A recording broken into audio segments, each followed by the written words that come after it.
Quran-ı Kərim ağıllı insanların şərtlərindən və özünün bəşarət verdiyi insanlardan. O insanları hesablayır ki, onlar sözü müqayisə eləməyi başarırlar.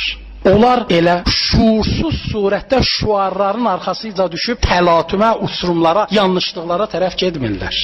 Əksinə, onlar bir dənə əqlin, məntiqin analizi ilə sözlərə yanaşırlar. Zümər surəsinin 18-ci ayəsi bunu deyir. Onlar əgər görsələr bir yerdə insanlara batilə haqq zilvəsində sırıyırlarsa, ya haqqı üstün örtüb, haqqı gizlədirlərsə, bunlar o cürdür ki, elə üzdə nə görsələr onun dalıca gedirlər. Yox. Bunlar haqq zilvəsində cilvələnən batini ayırd eləməyi də başarırlar. Mütəal Allah deyir, möminlər bunlardır. Haqq formasında cilvələnən batini də ayırd eləməyi başarırlar. Yox, əgər batili üzdədirsə, haqq gizlədilibsə, onlar bu düşüncədə vardılar. Hardasa gizlədilmiş haqqı tapmaq lazımdır.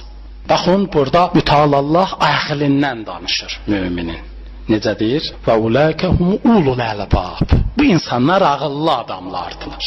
Bu insanlar şuurludular. Yəni yanlış təbliğatın sorağına getmirlər.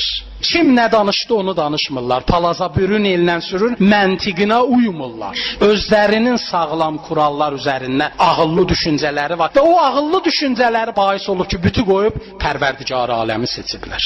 O ağıllı düşüncələri bahis olub ki, cəmaatın dalıca düşüb, cəmaatın sorağı ilə getdiyi qüdrətlər, xəlifələri yox. Mütəal Allahın təqdim elədiyi imamları normalara uyğun görüb seçiblər.